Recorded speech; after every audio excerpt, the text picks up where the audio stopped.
What's up, YouTube? Mania Beetle 01 back with another video. Watching a lot of videos as of late. I've been watching a lot of wrestling fans with their autographs, and they've been showing off the autographs. People like Mr. Wrestling 1980 comes to mind. Mike over at the Tennessee Valley. They both have some wonderful, wonderful wrestling autograph collections, and kind of wanted to show off mine today. I've been a wrestling fan since 1980. I remember my first wrestling favorite as a kid growing up was Jimmy Superfly Snuka. I remember watching WWF, or I think it was at the time still WWF, and they used to show it here in New York on Channel 9 after the horse racing from either Aqueduct or either Meadowlands or Belmont. It's one of the three. They would show the races at 11, and then 11:30 to 12:30 you'd watch WWF wrestling. Vince McMahon was doing the announcing along with Pat Patterson at the time. So I've been a wrestling fan for going on 30 years, I think. No, it's been about over 30 years now that I've been a wrestling fan. Gosh,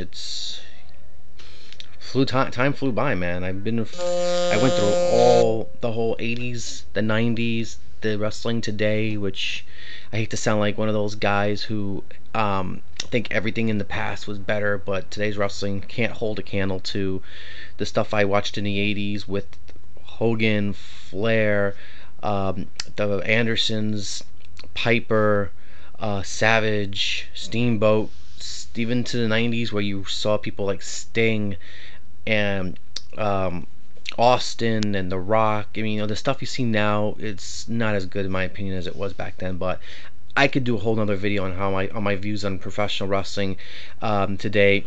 But let's just get in with the autographs. Well, I'm gonna show off. I think this may have to be a two-part video, but I'm gonna try my best to all fit it into one video. This over here is a book that when I was doing the autograph hunting, I would get the autographs in this book at first. The book is not in the best shape. It's the New Pictorial History of Wrestling. It was done by George Napolopoulos, I believe his name was. But let's open the book, and right away you see autographs of wrestlers who don't have a page in this book. Right over here you see Johnny Rotten, who became one half of the tag team. Oh, geez. Their names escape me right now, but I'm Flyboy.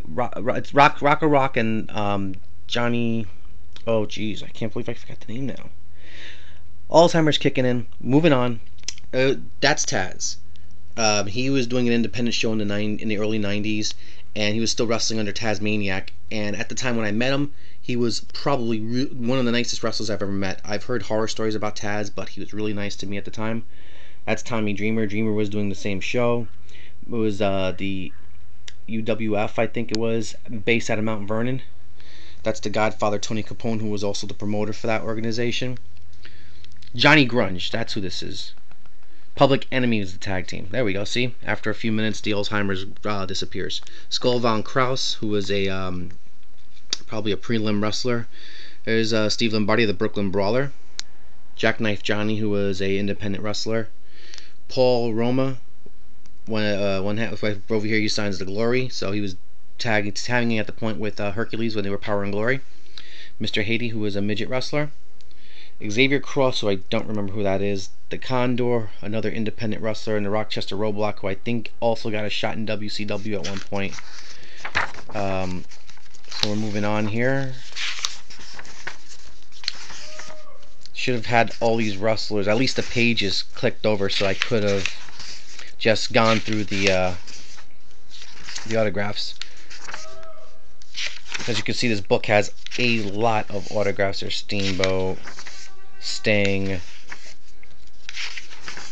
I wish I would have kept this book in better condition, but in here's a lot of autographs and a lot of the guys who signed it. And there goes our esteemed interim GM of Monday Night Raw. His name at the time was Johnny Ace. You know him better nowadays as John Laurinaitis. So Chris Adams Akeem. Here's the first one. Tony Atlas signed that page for me. Sonny Beach, who was also an independent wrestler at the time, signed that page for me. Bam Bam Bigelow, who's no longer with us, signed this page for me.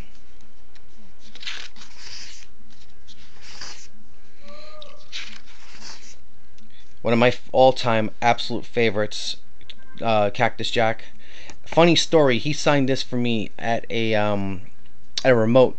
John Arezzi used to have a radio show here in New York, and he used to have remotes with the wrestlers. And at the time, Mick Foley was wrestling as Cactus Jack in WCW, and they did a radio show. And I asked a really stupid question about who's the biggest scumbag wrestler you've ever wrestled. I'm expecting him to say Van Hammer, who he was feuding with at the time. Everybody starts chanting Van Hammer, Van Hammer, and instead he turns on me and threatens to pile drive me through a table. After the show, I went up to him and I was like, "Gee, thanks a lot." And he was like, "Hey, you put me in a spot. I had to think of something." Cheetah Kid, who turned into Flyboy Rocco Rock, didn't obviously sign the page, but just wanted to point that out. See, I know my wrestling history too, guys. Hot Stuff Eddie Gilbert, also no longer with us, had an amazing feud with Cactus Jack. If you have not seen this feud, all you younger guys, I urge you to find it, YouTube it, videotape it. They had some amazing matches back in the early days of ECW when it was called Eastern Championship Wrestling at the time. One of my most prized autographs. This is one I might take out of the book at one point and sign and frame it. Owen Hart signed it for me at a signing over at the Manhattan Mall. When he signed this, Davey Boy was right next to me, and he asked Owen, "Hey, is that you, Owen?" And ironically, this is what he would be wearing when he passed. Missed the guy every single day. Why he's not in the WWE Hall of Fame is beyond me. There goes another guy who I really think should be in the WWE Hall of Fame, Michael Hayes. And here's Hercules. All the best, Hercules the Power. So I got the power and the glory to sign. Ivan Koloff signed this page for me. I remember when I first started watching wrestling, he was in the first feud I remember watching with Pat Patterson. Really ridiculous, where Patterson was saying the American wrestlers are better than the Russian wrestlers. Patterson gets slapped across the chops, and he's and he leaves, and Patterson is just on the set screaming, and they're bleeping him out, and you hear Vince McMahon in the background, "Oh my God, Pat Patterson, he's insanely mad right now." And I remember as a kid, you think about it now, and it was ridiculous, but as a kid, I'm like glued to my TV, like, oh my God, what's gonna happen next? Was he gonna kill him or what? And that was one of the things that really hooked me on to professional wrestling. There goes Lex Luger. Luger signed this at the first WWE Axis, which was WrestleMania 10. I didn't attend WrestleMania 10. I did go to the Fan Fest, which they called it back then, and got Luger to sign this picture. And Luger was not in a good mood. Called him champ because I thought he was going to win the title. Sure enough, he didn't win the title. I'm sure the reason why he was ticked was he was probably known at that point that he wasn't getting the strap off of Yokozuna the next day. So, and over here is another prize autograph. It's Ric Flair. Ric Flair did a signing at a supermarket not too far from where I went to college, and I had to run back home, get the book, and have Flair to sign it. I wasn't gonna. They gave me a promo photo with Flair holding the WWF Championship. At the time, I thought it was sacrilege to have him sign anything but a picture of him holding the NWA World Championship, which would now be known as the World Championship. Moving along. That was Dustin Rhodes when he. This is a picture of him, I think, when he was in the Indies. Another one of my favorites, Jake the Snake Roberts. You young guys, if you haven't seen a Jake the Snake Roberts promo, you've got to see it. This guy is insane with his promos. He is just on point with some of the stuff he says, and if he could ever get his act together, that guy would be an amazing booker, in my opinion. There goes one of my all-time favorites, Jimmy the Superfly Snuka. Signed that page for me. Running along under 10, coming close to 10 minutes. Here's Kevin Sullivan, the Taskmaster, signed this photo with me, and same day, Fallen Angel, who a lot of you people unfortunately will remember as Nancy Benoit, Chris Benoit's wife, who tragically was killed by Chris Benoit on that fateful summer day. It was a day that I'll never forget, and it was one of the saddest days as a wrestling fan. There goes Jimmy Valiant signing that page. Greg the Hammer Valentine signed this one for me. See if I can get this. There goes Nikolai Volkov, signed that page. Another one of my favorite autographs from Kerry Von Erich, signed at the Modern Day Warrior. I asked him to. He was still wrestling as Texas Tornado at the time, but I wanted to be different. I asked him for the Modern Day Warrior, and he actually smiled when I asked him for the request, and he gladly obliged on that. There goes Davey Boy Smith, signed the page for me. I'll probably never get Dynamite. Sweet Stan Lane, one of my all-time favorite tag teams, the Midnight Express. Would love to get Bobby Eaton and Jim Cornette, who, incidentally, I've seen Cornette in the streets of New York last summer. I didn't want to bother him. I guess he was there for Ring of Honor, but I saw him right where during my lunch break, right around where I work, and I should have actually asked him to sign something for me. There goes the Funker, Terry Funk.